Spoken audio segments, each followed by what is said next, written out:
Your Honor, I don't have any representations. I don't believe that this is a political matter. This is an issue about criminal justice. I believe the courtroom is the proper place to make issues about criminal justice. This is not political speech. It's not supporting a particular candidate, and it's not political speech. I don't believe that the DAs have been made to take off DA buttons. I don't believe that marshals have been made to stop wearing the black bands when there's been a death. Wear it in the hallways, wear it in front of the courthouse, demonstrate, protest, use your voice, but that's not what's supposed to occur in a courtroom. When we're not here on a petition about a movement or a protest or anything like that. We're here to dispense justice on a criminal calendar of cases. So what you just witnessed right there was a video of then public defender Erika Ballou getting into it with the judge who asked her to remove the obviously political Black Lives Matter pin from her lapel during the course of a trial, and her incoherent, ridiculous, babbling nonsense about how, oh, this is not a political message, this is not a political organization, and for whatever reason, Mr. White Man Judge, I think you're racially biased against me because you allow the prosecutors to wear pins on their suits that actually indicate they work for the prosecutor's office, so I just happen to think that that is completely unfair and ridiculous and over the top and possibly evil, white, and racist. Now, of course, this is obviously a ridiculous stunt by this particular judge. Needless to say, eventually she was, in fact, compelled successfully by the judge to remove this stupid-ass pin, but unfortunately, in the era of Black Lives Matter's resurgence post-2020, this woman was elected to a judgeship. She moved from the public defender's office with this grandstanding nonsense to the bench, and recently, because of a scandal, because of her biases, which are ironic because she would accuse each and every person who was not a woke social justice psychopath like herself of being biased, she has been removed from all criminal trials because she has been wildly inappropriate in her role at her position as a judge, and that's what we're going to talk about today. The Black Lives Matter Democratic Socialist judge that was basically tossed out like the garbage that she is based on the fact that she can't control her behavior, and she decided to go after a white public defender for being white, I guess. Now, we're going to get into this. We're going to break this down. But before we do, I want to thank everybody who supports this channel via actualjusticewarrior.com/join. Give me the money. Give me the money. Okay? Video is circulating this evening after a new district court judge became quite emotional while sentencing a repeat offender. The I-Team has learned the offender, 17 years old, and has a lengthy criminal history, including 8 previous counts for armed robbery. Now, he was already on probation, but was then charged as an adult. I hope you were listening to me. I hope this means something to you. I hope you see how hard it is for me to do this to somebody as young as you, and I hope you think about that every single day, because I will probably think about this every single day for the rest of my life. So as if the Black Lives Matter pin incident in 2016 wasn't a big enough red flag, what you just witnessed right there was video of a judge who had to sentence a violent repeat offender to a lengthy prison term because he already had about 8 prior felony armed robbery convictions to his name. And of course, the judge decided to express sympathy for the perpetrator rather than the victim. And of course, this was an embarrassing notion. This video ended up going viral in January of 2021, so right after she was sworn into office. And again, this should set the stage for you guys out there in the audience for what kind of judge this person would end up becoming. And she has been racked with controversies and scandal ever since she took office.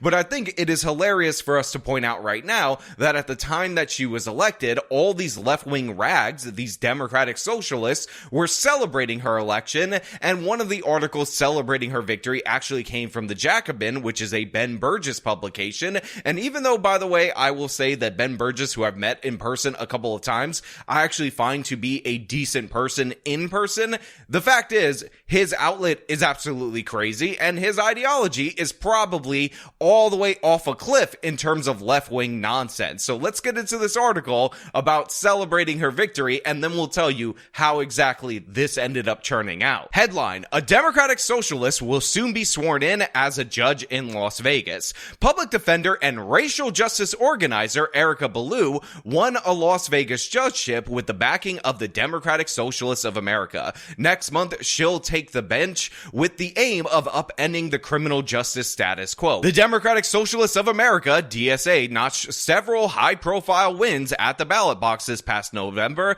but not all of those wins made national headlines. One such victory, the election of Las Vegas, DSA endorsed Judge Ballou to the District Court of Clark County, Nevada. Ballou is a career public defender, a DSA member, and a longtime activist with groups like Planned Parenthood and the National Lawyers Guild. Come next month, she will sit on the bench of the Clark County 8th Judicial District Court, the court system responsible for more than 2 million residents of the Las Vegas metro area. Ballou was one of 7 public defenders who ran for judgeships in Clark County this cycle in an effort to, quote, balance the bench from its traditional domination by prosecutors. All 7 were victorious. When she takes the bench in January, Ballou says she is planning to offer a more humane version of criminal justice than has been the norm in Clark County. The difference between her outlook as a 15-year veteran of the public defender's office and the traditional outlook of Clark County's judges is dramatic, she says. Quote,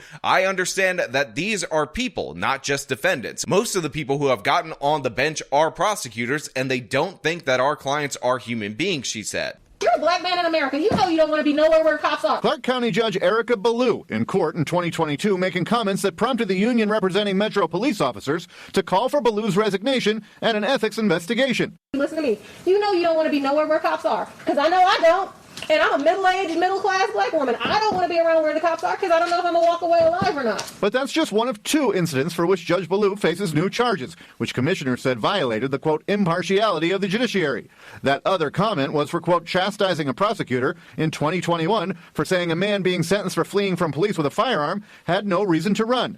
She told them, quote, there are absolute reasons to run from the police. Now that fawning article from the Jacobin goes on to say what's even more remarkable about her victory is that she didn't take any political donations in order to run her campaign, and obviously this is alluding to the idea that she will be impartial, uncorruptible, and will just do a stellar, excellent job on criminal justice issues from the bench because, again, they're balancing it from these gosh darn public defenders that don't see the defendants as even human beings. It's absolutely disgusting and shameful, and now we're going to get into the fact that she basically inverted on everything that she promised and proved to be one of the more disgusting, biased judges that you could possibly have serving in this role in Clark County for nearly 4 years. Now, we just got to get into the story because it's this hilarious. A judge is now removed from criminal cases, this in the wake of allegations of misconduct on the bench. Thanks for staying with us here at 6:30. I'm Denise Valdez. And I'm Brian Loftus. The most recent allegations from a public defender who says the judge accused her in court of having sex with her client. No, you did not just mishear that right there. This judge, this woke woman with the Black Lives Matter pin stunt back from 2016, is actually in a ton of trouble because she has gotten into a dispute with a public defender at the very office that she used to work for, calling her out for allegedly sleeping with one of her clients, among a whole host of other biased incidents against this woman, because it just goes to show you a strong, independent, Black Lives Matter supporting woman is no match for a regular, ordinary white lady, because they just seem to get under their skin like nobody else's business. So all of this inappropriate conduct, all of this inappropriate behavior was not even directed at a prosecutor, it was directed at a public defender, and needless to say, the clients that of course Erika sees as human beings were the ones who suffered the brunt of this multiple different times. We broke the story of a public defender whose 90-page affidavit detailed a strained professional relationship, so she asked the judge, Erika Ballou, be removed from the case. Now, news the court has removed her from all criminal cases. Before we learned that news, I went to the case Ballou was removed from, and from which those allegations stemmed, and here's what happened. Anna Stone on behalf of Mr. Garner. Attorney Anna Stone from the Clark County Public Defender's Office in court Thursday with her client, Jermaine Garner. I don't necessarily disagree with you, Ms. Stone. In front of Judge Eric Johnson, So that's like why we had this confusion. confusion taking center stage, with Johnson taking over for fellow District Court Judge Erika Ballou, who Stone from the Public Defender's Office argued should be removed from Garner's case, saying in a 90-page court filing earlier this month, Ballou, quote, has a demonstrated deep-seated antagonism towards me that makes fair judgment impossible. And she used examples from several cases, including that she repeatedly scolded Stone in open court, saying things like, I want you to do your job, counsel. That's why you get paid the big bucks. Ultimately, Stone saying Ballou crossed a line she couldn't walk back. That Ballou, after court one morning from the bench, quote, accused me of my client, alleging I was having a sexual relationship with the defendant. That defendant was Deshaun Cross, who ultimately served 40 days on a guilty plea for an attempted residential burglary felony. So as you just heard right there, this public defender ended up submitting a 90-page affidavit alleging all manner of misconduct and bias against her, including the judge accusing her with no basis in reality of sleeping with one of her clients, who, by the way, somehow managed to get a 40-day plea deal, which is disgusting and controversial on its own, for a felony residential burglary. But again, that is not the subject matter that we're discussing today, even though I do think that that result is disgusting on its own. It's the fact that the judge has decided to aim all of her ire at this particular woman at the public defender's office, to the point where she has lost all grasp and chain to reality and is just targeting this woman. And of course, in certain other cases, she's decided to go after her clients in order to get retribution against her. I will also add that public defenders don't typically make the big bucks, and as somebody who used to work in the public defender's office, you would think Erika Ballou would know this, but of course she doesn't. She's an absolute idiot in every possible way, and this is fully demonstrated later on when she decides to seek revenge against this public defender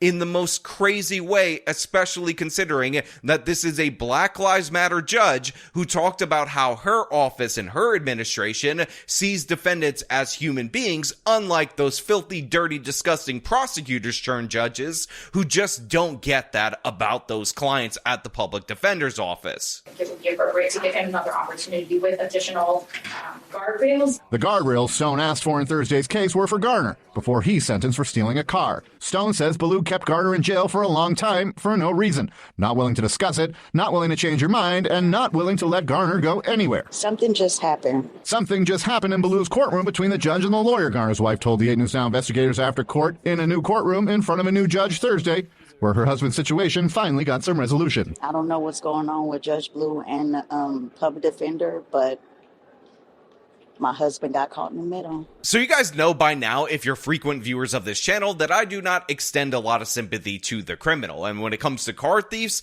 as somebody who personally had my own vehicle stolen, by the way, no arrests have been made in that particular case, I know how it can be so devastating for somebody on a personal level. And I think the absolute worst of these individuals, and I am not against them being sentenced to lengthy periods of time for committing such a crime. That being said, that's my position, and I've made that clear to everybody out there in the audience, but Judge Erika Ballou is a Black Lives Matter activist who, remember, I showed you in January of her first year in office, basically the first week after she was sworn in, was crying over an 8-time convicted felony burglar, an armed robber, somebody who was a danger to society, because at that point in time, she had to give him a reasonable sentence. And she decided in this particular case, even though she's shown overwhelming sympathy for the criminal throughout her entire career, she ran on the fact that she thinks defendants are human, that she would just hold this guy indefinitely,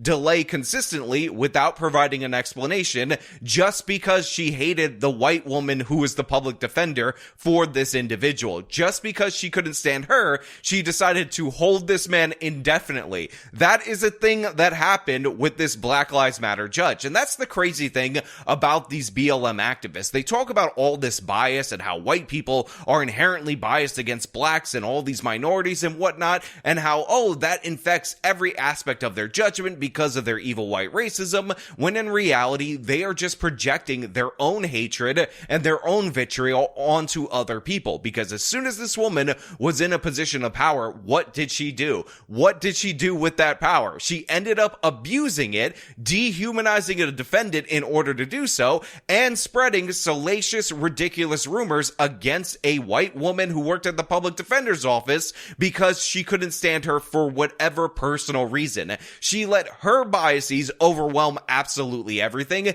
and the people who suffered the consequences, of course, were the clients of this public defender that supposedly the prosecutors turned judges just have no sympathy for because they don't view them as human. And in addition to that, the whole sexual allegations that she ended up throwing out, or as the super mayor would call them, alizations. False allegations and not facts. Those are also projection, because this very judge recently had a controversy where she was photographed in a hot tub in a very questionable situation. And of course, that is the salacious rumors that she didn't like being spread about her. Controversial district court judge will keep her seat but must take a course on judicial and social ethics. Judge Erika Ballou admitted she violated several ethics rules. Some of the charges centered around social media posts, one where Ballou appeared to state that cases where defendants are not in custody should be tossed out, and another where she posed with two lawyers from the Clark County Public Defender's Office in a hot tub. The district attorney's office also trying to get her removed from criminal cases it prosecutes. She will also get a public censure. But instead of, actually dealing with the consequences of her own behavior, she ends up throwing that on to this public defender in this particular circumstance. And of course, this is why she has been deemed too incompetent, too ridiculous, too anti-white in order to hear any criminal cases in Clark County. So great job, Democratic Socialists of America. You keep teeing them up. I'll keep knocking them down, because the people that are on your roster are all clowns through and through, and Erika Ballou appears to be a perfect example of that. Now, of course, I'm going to leave this off to you guys out there in the audience. What do you think of this particular case? What do you think of this woman indefinitely holding a black man in jail in order to get revenge against a white public defender, despite being an advocate for Black Lives Matter? All your thoughts down in the comments below. As per usual, if you like this video, show them by leaving a like, subscribe for more content, follow me on my social media, support me via the support links in the description of this video. This has been me talking about a crazy Black Lives Matter judge out of Clark County. Till next time.